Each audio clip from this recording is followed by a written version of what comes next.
மாவீரன் நாளை நாம் தமிழ் கட்சி நடத்துது என்பது நிச்சயம் அவங்க எதிர்பார்த்ததை விட அதிகமான கூட்டம் வரும். அதுலேருந்து மாற்று கருத்தும் இல்லை. கூட்டம்லாம் நாம் தமிழ் கட்சி நாளுக்கு நாள் ஏறு நடை தான் போடுறதோட இறங்கு நடை போடலை. நல்லா ஒன்று புரிஞ்சுக்கணும்.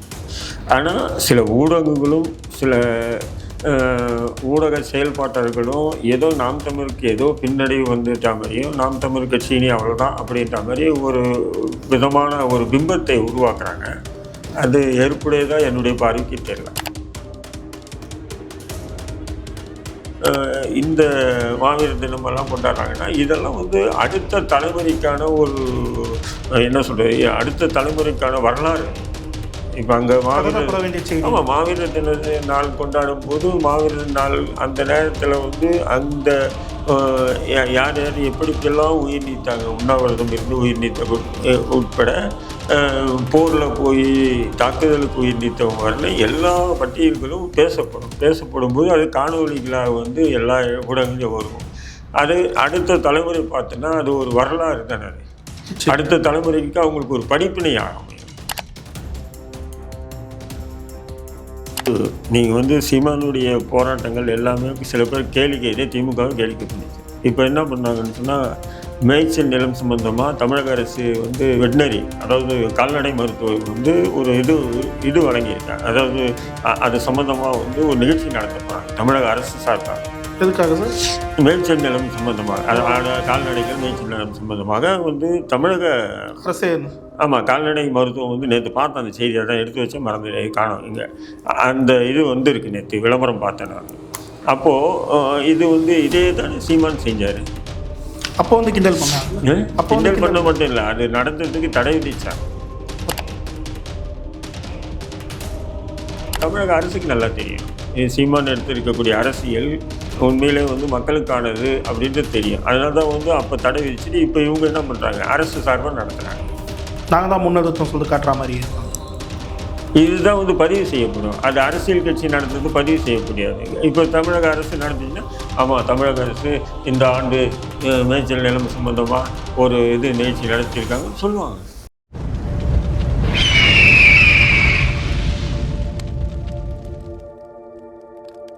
அரசியல் கருத நேயர்களுக்கு வணக்கம். இன்று நம்மோடு சிறப்பு இருந்தாலும் இந்திய தேசிய லீக் கட்சி நிறுவன தலைவர் திரு தடாரஹிம். வணக்கம் சார். வாங்க சார். நாளைய தினம் நாம் தமிழ் கட்சி சார்பில் மாவீரர் தின பொதுக்கூட்டத்தை வச்சுருக்காங்க. குறிப்பாக கடந்த இன எழுச்சி பொதுக்கூட்டத்துக்கு வந்த கூட்டத்தை விட அதிகமான கூட்டம் இதில் வரும் அப்படின்ற மாதிரி நாம் தமிழர் சார்பில் சொல்லப்படுது. இது அரசியல் தளத்தில் மிக முக்கிய நிகழ்வாக மற்ற கட்சிகள் மத்தியில் பார்க்கப்படுது. எப்படி சார் பார்க்குறீங்க இந்த விடயத்தை? மாவீர நாளை எப்படி பார்க்குறீங்கன்னா அது ஒரு அர்ப்பணிக்கப்பட்ட ஒரு நாளாக தான் நான் பார்க்குறேன். ஏன்னு சொன்னால் அது ஒரு மொழிக்காக, ஒரு இனத்துக்காக, எதுக்காகவும் சரி ஒரு அர்ப்பணிப்பு தன்மையோடு. ஏன்னா அர்ப்பணிப்பு என்பது சாதாரணமானது இல்லையே. உடல் பொருளாவி அனைத்தையும் தொடர்ந்து போய் அர்ப்பணிக்கிறாங்கன்னா சாதாரண. அதை தொடர்ந்து ஈழத்தில் விடுதலை தலைவர் அது ஒரு மாவீரர் நாளாக கொண்டாடிட்டு வந்தார். இன்றைக்கி அவர் விடுதலை தலைவருடைய பிறந்த நாளும் கூட இன்றைக்கி. இதை வச்சு தான் மாவீரன் நாளை நாம் தமிழ் கட்சி நடத்துது என்பது நிச்சயம் அவங்க எதிர்பார்த்ததை விட அதிகமான கூட்டம் வரும். அதுலேருந்து மாற்று கருத்தும் இல்லை. கூட்டம்லாம் நாம் தமிழ் கட்சி நாளுக்கு நாள் ஏறு நடை தான் போடுறதோட இறங்கு நடை போடலை. நல்லா ஒன்று புரிஞ்சுக்கணும்.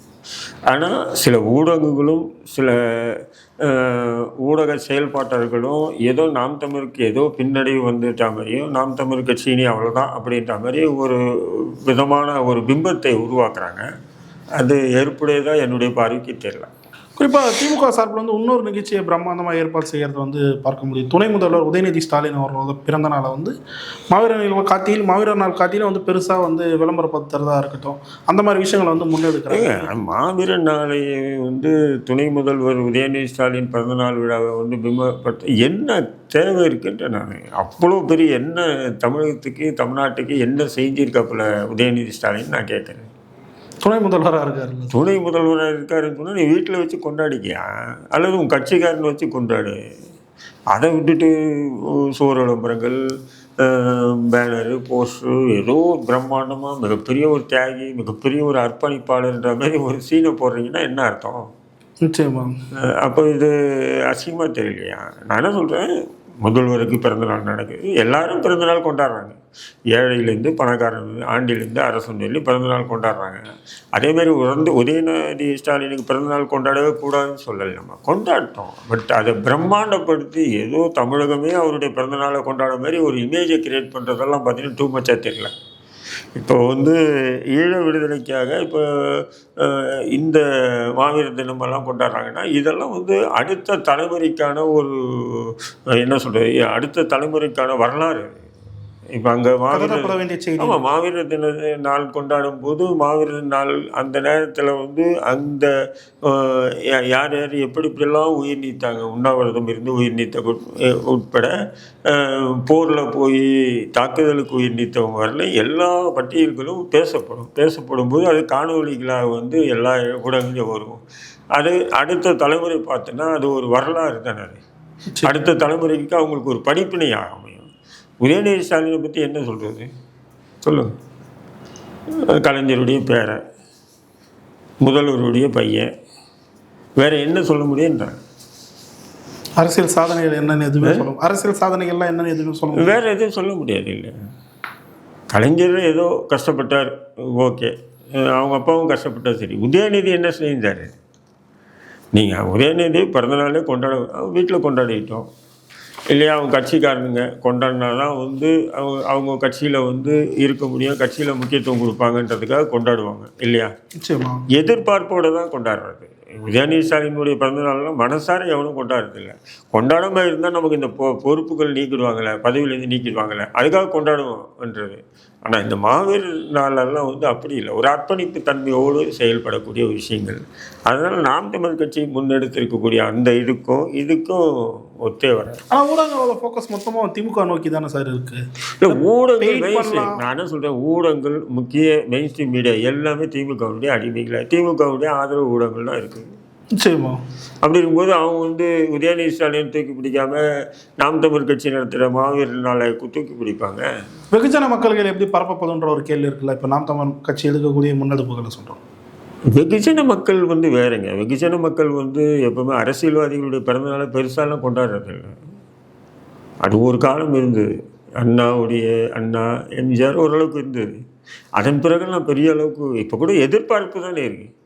அதிமுகலே இருக்காங்கன்னு சொன்னால் அதிமுக பொதுச் செயலாளருடைய பிறந்தநாளை பெரிய பிரம்மாண்டமாக ஏன் கொண்டாடுறான்? எதிர்பார்ப்போடு கொண்டாடுறான். ஆமாம், திமுகவில் இருக்கிறவங்க ஏன் கொண்டாடுறான்? எதிர்பார்ப்போடு கொண்டாடுறான். எதிர்பார்ப்பு இல்லாமல் நடக்கக்கூடிய விஷயங்களுக்கு தான் முக்கியத்துவம் கொடுக்கணுன்றான். இதெல்லாம் எதிர்பார்ப்புன்றாங்க. உதயநிதி ஸ்டாலினுக்கு மனசார எவனும் பிறந்தநாள் கொண்டாடணும் அப்படின்னு மனசு சொன்னாலும் வேறு வழி இல்லையே. நமக்கு அவர் பிறந்தநாள் கொண்டாடினா தானே நமக்கு அந்த போஸ்டிங்கில் வச்சுருப்பாங்க அப்படின்றதுக்காக கொண்டாடுறவங்க தான் நிறைய பேர் இருக்காங்க. சொல்லுங்கள். நிச்சயமா. குறிப்பாக இப்போ நாம் தமிழ் கட்சியில் தொடர்ச்சியாக 5 மாநாடுகள் இஷ்யூ பேஸ்டை வச்சு 5 மாநாடுகள் பண்ணியிருந்தாங்க. ஒன்றுமே ஒரு பெரிய இம்பேக்டை ஏற்படுத்துச்சு அப்படின்னு சொல்லப்படுது. சர்வேக்கள்லையும் அது ரிஃப்ளெக்ட் ஆகிறத பார்க்க முடியுது. சீமான் அவர்கள் தொடர்ச்சியாக வேட்பாளர்களை அறிவிச்சுட்டு வர, இன்னும் ஆனால் காரைக்குடியில் அறிவிக்காமே இருக்கார். அவர் மோஸ்ட்லி காரைக்குடியில் தான் நிற்பார் அப்படின்ற ஒரு செய்தியும் வெளியாகுது. இந்த மாவீரர் நாளும் காரைக்குடியிலே நடக்குது. இது பொலிட்டிக்கலாக எந்த அளவுக்கு ஒரு ஆதரவு அவங்களுக்கு ஏற்படுத்துன்னு நினைக்கிறீங்க? அதாவது நீங்கள் சீமானுடைய போராட்டங்கள் எல்லாமே சில பேர் கேளிக்கை திமுகவும் கேளிக்கை பண்ணிச்சு. இப்போ என்ன பண்ணாங்கன்னு சொன்னால், மேய்ச்சல் நிலம் சம்பந்தமாக தமிழக அரசு வெட்டினரி, அதாவது கால்நடை மருத்துவம் ஒரு இது வழங்கியிருக்கேன். அதாவது அது சம்மந்தமாக ஒரு நிகழ்ச்சி நடத்த போகிறாங்க தமிழக அரசு சார்பாக. எதுக்காக சார்? மேய்ச்சல் நிலம் சம்பந்தமாக, அதாவது கால்நடைகள் மேய்ச்சல் நிலம் சம்பந்தமாக தமிழக அரசு. ஆமாம், கால்நடை மருத்துவம் நேற்று பார்த்தேன் அந்த செய்தியை தான் எடுத்து வச்சு மறந்து காணும். இங்கே அந்த இது இருக்குது, நேற்று விளம்பரம் பார்த்தேன் நான். அப்போது இது இதே தான் சீமான் செஞ்சார். அப்போ கிண்டல் பண்ணாங்க. கிண்டல் பண்ண மட்டும் இல்லை, அது நடத்துறதுக்கு தடை விதிச்சாங்க. ரைட். அப்போது அது சரியில்லைன்னு சொன்னால் அது எந்த விதமாக தமிழக அரசுக்கு நல்லா தெரியும். சீமான் எடுத்திருக்கக்கூடிய அரசியல் உண்மையிலே மக்களுக்கானது அப்படின்றது தெரியும். அதனால தான் அப்போ தடை விதிச்சுட்டு இப்போ இவங்க என்ன பண்ணுறாங்க, அரசு சார்பாக நடத்துகிறாங்க. நாங்கள் தான் முன்னெடுத்தோம் காட்டுற மாதிரி இருக்கோம். இதுதான் பதிவு செய்யப்படும். அது அரசியல் கட்சி நடந்தது பதிவு செய்யப்படாது. இப்போ தமிழக அரசு நடந்துச்சுன்னா, ஆமாம் தமிழக அரசு இந்த ஆண்டு மேய்ச்சல் நிலம் சம்பந்தமாக ஒரு நிகழ்ச்சி நடத்தியிருக்காங்கன்னு சொல்லுவாங்க. குறிப்பாக சதுப்பு நிலம் எடுக்கும்போது கூட திமுக சார்பில் மான்க்ரோவ் என்க்ளோவ்னு சொல்லிட்டு அவங்க ஒரு நிகழ்ச்சியில் ஏற்பாடு பண்ணியிருக்காரு. சதுப்பு நில காடுகள் இஷ்யூ பற்றி நாம் தமிழர் எதிர்த்து பேசும்போது திமுக சார்பில் ஒரு நிகழ்ச்சி வந்து ஏற்பாடு செய்யப்பட்டது. மேங்க்ரோ என்க்ளோவ்னு சொல்லிட்டு அவங்க சதுப்பு நில காடுகளுக்கான உரிமையை வந்து எதிர்த்து பேசுகிறோம் அப்படின்ற மாதிரி நிறைய சீமான் மலைகளுக்கான மாநாடு, மாடுகளுக்கான மாநாடு, மேய்ச்சல் நிலங்களுக்கான மாநாடு, அப்புறம் வந்து கடலுக்கான நீருக்கான மாநாடு, இப்படி வந்து ஒவ்வொரு மாநாடும் வந்து நிச்சயம் இன்றைக்கி வந்து ஒரு என்ன சொல்கிறது வேகமான உலகம். இன்றைக்கி சோசியல் மீடியாவில் தான் இளைஞர்கள் தங்களுடைய வாழ்க்கையை அர்ப்பணிக்கக்கூடிய காலத்தில் இல்லை இதை தாண்டி இன்னொரு வாழ்க்கை இருக்குது, அதுதான் உண்மையான நேர்மையான அடுத்த ஜெனரேஷனுக்கான வாழ்க்கைன்னு காட்டுறது சீமான் தான். இதை சீமான்னு சொல்கிறதுக்கு சில பேருக்கு நெருடல் வரலாம், மனசில் சீமானு சொல்கிறதுக்கு கொஞ்சம் பேர் நெருடல் ஏற்படலாம். ஆனாலும் உண்மை தானே, அது மறைக்க முடியுமா சொல்லுங்கள்? நிச்சயம் முடியாது. அதானே. ஓகே சார், இதை தொடர்ந்து இன்னொரு முக்கியமான விஷயம் வந்து இப்போது சமீபத்தில் பார்த்தீங்கன்னா ஏபிஎம் அப்படின்னக்கூடிய நிறுவனம் மண்ணின் பாதுகாவலர் அப்படின்ற விருதை வந்து நாம் தமிழர் சார்பாக சீமான் அவர்களுக்கு வந்து வழங்கியிருக்காங்க. இந்த விடயத்தை எப்படி பார்க்குறீங்க? இல்லை, அது அதெல்லாம் விருது வழங்குறதெல்லாம் அவருக்கு ஒரு பொருட்டாக இல்லை. என்னை பொறுத்தவரையிலும் அதாவது இன்றைய தேவையை உணர்ந்து செயல்படக்கூடிய ஒரு அரசியல் கட்சி தலைவர் என்றால் அது சீமான் மட்டும்தான். நிச்சயமா. இது வந்து இப்போ சமீபத்தில் 3 வழக்குகள் வந்து சீமான் மீது வந்து பரப்பப்பட்டது. குறிப்பாக வந்து பத்திரிகையாளர் வந்து இழிவாக பேசிட்டாரு, கூட்டமாக போய் தாக்கினாங்க அப்படின்ற மாதிரி விஷயங்கள்லாம் வந்து சொல்லப்படுது. அவர் மேலே வந்து இப்போ கைது செய்யணும் அந்த மாதிரி ஒரு பேச்சுக்கள் ஒரு பக்கம் போயிட்டு இருந்தாலும் இந்த விடயங்களெல்லாம் எப்படி பார்க்குறீங்க? குறிப்பாக வந்து விஜயகாந்த் அவர்களுக்கு என்ன நடந்தது அதை இப்போ வந்து சீமானுக்கு பண்ணுறாங்க அப்படின்னு நாம் தமிழ் சார்பில் கிளைம் பண்ணுறாங்க. பொதுத்தளத்தில் நீங்கள் எப்படி சார் பார்க்குறீங்க இதை? நான் சொல்கிறேன், ஊடகவியலாளர்கள் நீங்கள் எல்லாத்துக்கும் எப்படி வந்து இப்போ நீங்கள் வந்து ஊடகவியலாளர், நீங்கள் என்கிட்ட ஒரு கேள்வி எழுப்புறீங்களா இல்லையா? நிச்சயமா. அப்போ நான் சொல்கிறேன் பதில், அந்த பதில் சொல்கிறேன்னா அந்த பதிலை தான் பதிவு பண்ண ஊடகம், புரிஞ்சுங்களா? அப்போ நான் சொல்கிற பதிலை வந்து என்னால் ஏற்றுக்க முடியாது, இது இல்லை இது இல்லை அதுதான் அப்படின்னு சொன்னா அப்போ கோபம் வர தானே செய்ய எனக்கு. அப்போ என்கிட்ட ஏன் கேள்வி எழுப்புற நீ? நிச்சயமா. புரிதுங்களா இல்லையா? ஏன்னா ஒரு சித்தாந்தம், ஒரு கொள்கை, ஒரு அடிப்படையில் தான் இவருடைய அரசியல் போகுதுன்னு உனக்கு தெரியும் இல்லையா? தெரிஞ்சு இருந்துட்டு வெறுப்பேற்றுற மாதிரி சில கேள்விகள் கேட்கறது. அந்த கேள்விகளுக்கு சீமானை பொறுத்தவரை எந்த கேள்வி கேட்டாலும் பதில் சொல்லக்கூடிய நபர், உண்மையா இல்லையா? நிச்சயமா. ஒக்கமாக எந்த கேள்வி எந்த ஒரு அரசியல் கட்சி தலைவரும் இல்லை அதை இப்போ நான் பேச மாட்டேன், அதை பற்றி பேச தவறு, அது கண்டெம்ட் ஆஃப் கோர்ட்டு இப்படின்னு சொல்லி நழுவி போகக்கூடிய தலைவர்கள் காலத்தில் நீ எந்த கேள்வி கேட்டாலும் சரளமாக பதில் சொல்லக்கூடிய நபர் சீமான் இருக்கா இல்லைங்களா? அப்படி இருக்கும்போது அவர்கிட்ட ஒரு கேள்வியை எழுப்புறீங்க, அந்த கேள்விக்கு பதில் சொல்லிடுறாரு, அது இல்லை இதுதான் அப்படின்னு சொன்னால் அப்போ என்கிட்ட நீ தான் அறிவாளி மயிராச்சே, புரிதா இல்லைங்களா? நீ தான் அறிவாளி தானப்பா, உனக்கே எல்லாம் தெரியுது இல்லையா? அப்போ ஏன் மயிரை என்கிட்ட கேட்குற அப்படின்னு அவருக்கே உண்டான பாணியில் பேசுகிறாரு. என்ன இப்படி பேசுகிற பத்திரிக்கையாளர் அப்படின்னு சொன்னால் அப்படி பேசாமல் எப்படி பேசுறது சொல்லுங்கள்? கேள்வி எழுப்புறீங்கன்னா அந்த கேள்விக்கு பதில் சொல்லனா நீங்கள் கேட்கலாம், பதில் சொல்லாமல் ஓட்டாருன்னு. கேள்வி எழுப்புறாங்க, பதில் சொல்லிடுறாரு. ஆனால் பதில் சொல்லும்போது எஸ்ஐஆரை பற்றி தான் கேள்வி பதில், புரியுதான் இல்லையா? அப்போது எஸ்ஐஆர் வந்து தமிழக அரசு எதிர்ப்பு தெரிவிக்குது இல்லையா? எதிர்ப்பு தெரிவிக்குது. அப்போ எதிர்ப்பு தெரிவிக்கும் போது தமிழக அரசு ஊழியர்கள் தானே இந்த எஸ்ஐஆர் படிவங்களை வந்து பிஎல்ஓக்களாக இருக்காங்க அப்படின்னு அவர் சொல்கிறாரா இல்லையா? அதான உண்மை. அப்போது அதுக்கு நீங்கள் என்ன பண்ணுறீங்க? கோர்ட்டுக்கு போயிருக்கு, கோர்ட்டுக்கு போட்டோம், எங்கே போட்டோம், இது மாநில அரசு தானே இது வந்து நடைமுறைப்படுத்துது அப்படின்னு சொல்கிறாரு. அப்போது விதண்டாவாதம் பண்ணும்போது கோபம் வரதான் செய்யும். இல்லை தமிழக அரசுக்கு சம்பந்தம் இல்லை, மத்திய அரசு குற்றம் சொல்லாமல் நீங்கள் மாநில அரசு குற்றம் சொல்லிட்டீங்களா?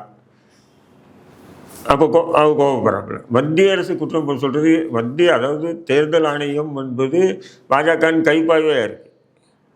ஆனால் உடனே என்ன சொல்கிறானுங்க எல்லாம் சேர்ந்துட்டு பத்திரிக்கையாளர்லாம், தேர்தல் ஆணையம் என்பது அது ஒரு தன்னிச்சையான இண்டிபெண்டன்ட் பாடின்னுவாங்க, அது ஃபார்மாலிட்டி தான். ஆனால் அந்த தேர்தல் ஆணையத்துக்கு ஆணையர்களை நியமிக்கிறது யார்? அரசு தானே.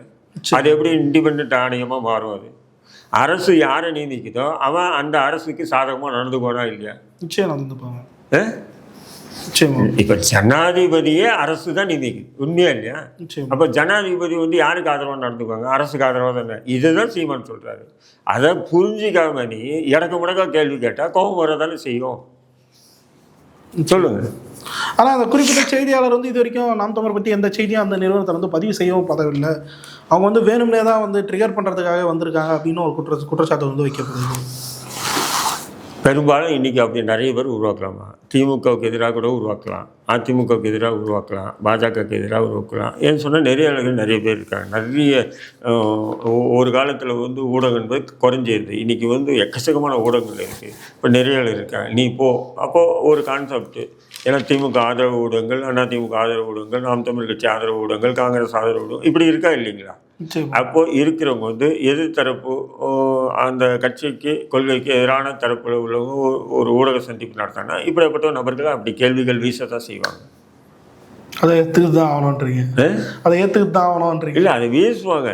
ஆனால் அதுக்கு பதில் சொன்ன உடனே அது வந்து கோவப்படுறாரு, அடிக்க வர்றாரு அப்படின்னு பொங்குறீங்க பார்த்தீங்களா? இதுதான் தப்பு. அப்போ நீ என்ன பண்ணிடணும்? ஏன்னா லூஸ் அவர் தான் கரெக்டாக தானே பதில் சொல்லியிருக்காரு. எஸ்ஐஆரை பற்றி தானே கேள்வி. எஸ்ஐஆரை பற்றி தெளிவாக பேசுகிறாப்புல. நானும் தொடர்ந்து பேசிட்டு வரேன். எஸ்ஐஆரை திமுக எதிர்க்குது. அப்படி இருக்கும்போது திமுக பிஎல்ஓக்கள்லாம் யார்? திமுக அரசு ஊழியர்கள்.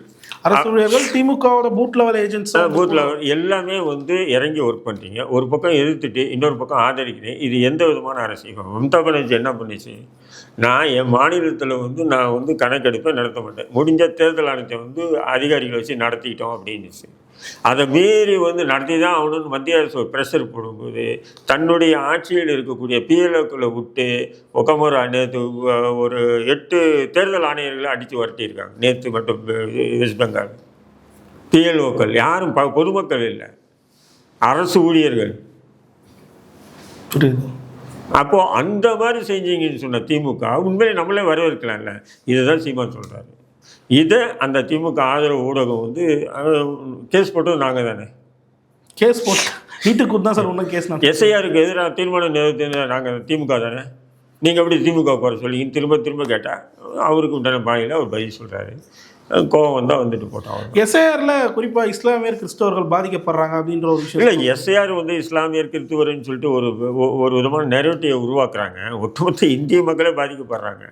நீங்கள் எவ்வளோ தான் படித்து நீங்கள் வந்து தெளிவான நபராக இருந்தாலும் அந்த ஃபார்மை தூக்கிட்டு போய் அந்த பிவிஎல்ல கொடுத்துட்டு சார் இது எப்படி சார் ஃபார்ம் ஃபுல்லப் பண்ணணும்னு கேட்குற நிலை தான் இருக்குது. ஏன்னா அதில் கேட்கக்கூடிய கேள்விகளுக்கு நம்மளால் நானே எடுத்துகிட்டு போய் ஃபார்ம் அந்த பிஎல்ஓ அதிகாரிக்கிட்ட கொடுத்து இது எப்படி ஃபில் பண்ணணுன்னே தெரிலண்ணா. அவன் பார்த்தா ஒரு 10வது படித்த மாதிரி உட்காந்துக்கிட்டு அவன் எழுத்துக்களையும் இதையும் பார்த்தீங்கன்னா மோசமாக இருக்குன்னு நினச்சேன். என்னடா இந்த தமிழக இந்திய தேர்தல் ஆணையம் வந்து நம்ம இவ்வளோ தெளிவாக பல ஊடகங்களை நம்ம பேசக்கூடிய நம்மளே அந்த ஃபார்மை ஃபில்அப் பண்ண முடியல. ஆமாம், ஏன் சொன்னால் அதில் கேட்குற கேள்வி ஏன்னா இடக்கு முடக்கா பண்ணிவிட்டு கடைசியாக தேர்தல் ஆணையம் ஒன்று நீ வந்து இந்த நாட்டுக்கு சொந்தக்காரன் இல்லைன்னு சொல்லிவிடுவாங்களேன்றதுக்காக அங்கே போய் ஏதோ பெரிய அதிகாரிகள் உட்காந்துருக்காங்கன்னு பார்த்தா அது எல்லாம் கை நாட்டுக்கு மாரி அந்த பிஎல்ஓக்கள் உட்காந்துருக்காங்க. தகுதி வாய்ந்த அதிகாரிகளை வந்து போதலை அப்படின்ற ஒரு குற்றச்சாட்டு உண்மையில் இருக்குது. நீங்கள் பார்த்தீங்கன்னா அந்த கையெழுத்து நான் என் ஃபார்ம் முடிஞ்ச நான் அனுப்புகிறேன் பாருங்கள். அந்த கையெழுத்து பார்த்தாவே தெரியுது 7வது 8வது படித்த பொண்ணு மாதிரி தான் இருக்காது. அந்த கையெழுத்து கீழே போடுறாங்களே கையெழுத்து அந்த சிக்னேச்சரே பார்த்தா ஒரு 7வது 8வது படித்த பொண்ணு மாரி தான் இருக்காது. இப்படி தான் இருக்காங்க பிஎல்ஓக்கள் எல்லாமே. அப்போது இதெல்லாம் வந்து தேர்தல் ஆணையம் இந்த எஸ்ஐஆர்ன்றது ஒரு கொடுமை. அதாவது அப்பா பேர் கேட்கலாம், அம்மா பேர் கேட்கலாம், அப்பா சொந்த ஊர் எங்கே பிறந்தாருன்னு கேட்கலாம், அதெல்லாம் கூட கேட்கலாம். அப்பா அதாவது உங்கள் பேர், உங்களுடைய ஃபோன் நம்பரு, உங்களுடைய ஆதார் எண்ணு, வேறு உங்களுடைய அடையாளங்கள் எதுனா இருந்தால் ப்ளஸ்ஸு உங்களுடைய பாதுகாவலர், அதுக்கப்புறம் தான் அப்பா, அதுக்கப்புறம் அப்பாவுடைய அடையாள அட்டை, இது ஓட்டு போட்டிருந்தாலும் அவருடைய இது, அதுக்கப்புறம் அம்மா, அப்புறம் அம்மாவுடைய அப்பாவுடைய ஆதார் எண்ணு, அம்மாவுடைய ஆதார் எண்ணு, அவங்களுடைய இது, அதன் பிறகு மனைவி பிள்ளைகள் இப்படின்னு வருதுன்னு வைங்க. இப்போ இதை கூட ஓரளவுக்கு ஃபுல் பண்ணிடலாம். அந்த 2வது காலமும் 3வது காலமும் பற்றி குழப்பமும் வச்சு 2001க்கு முன்னாடி நீ தேர்தலில் ஓட்டு போட்டே இல்லை. இப்போ என்னைக்கே எடுத்துங்க 2001 நான் ஜெயிலில் இருந்தேன். 2001 நான் ஜெயிலில் இருந்தேன், ஓட்டு போடல. சரி, 2வது காலத்தை உங்கள் அப்பா ஓட்டு போட்டுருப்பார்ல, அது எங்கள் அப்பா 2001 எங்கள் அப்பா செத்து போயிட்டார், எங்கள் அம்மாவும் செத்து போயிடுச்சு 2001. உதாரணத்துக்கு சொல்கிறேன், இது செத்துட்டாங்க, உண்மையிலே இல்லை. அப்போ நான் எப்படி அந்த 2 காலமும் ஃபுல் பண்ணுவேன்? நிச்சயமா. சரி, அந்த காலம் ஃபில் பண்ண கூடாது. சரி, இந்த காலத்தில் வந்து இப்படி ஒரு இது இருக்குது, நீங்கள் வந்து ஃபில் பண்ண இது வந்து ஒன்று அதாவது இறந்துட்டாருன்னு சொல்லி எழுதினீங்க, அப்பா இறந்துட்டார், அம்மா இறந்துட்டாருன்னு எழுதி, அது கூட இல்லை. ஆனால் ஓகே, அவங்க அப்பா எங்கே ஓட்டு போட்டார், உங்கள் அப்பா ஸ்கூலில் எந்த வட்டத்தில், அந்த வட்டத்தில் அந்த இது எல்லாமே எழுதணும். ஓட்டர் ஐடி, எங்கள் அப்பாவுடைய ஓட்டர் ஐடி, எங்கள் அப்பா 50 வருஷம் ஆச்சு இறந்து. எவ்வளோ? 50 வருஷம். 50 வருஷம் ஆயிடுச்சு.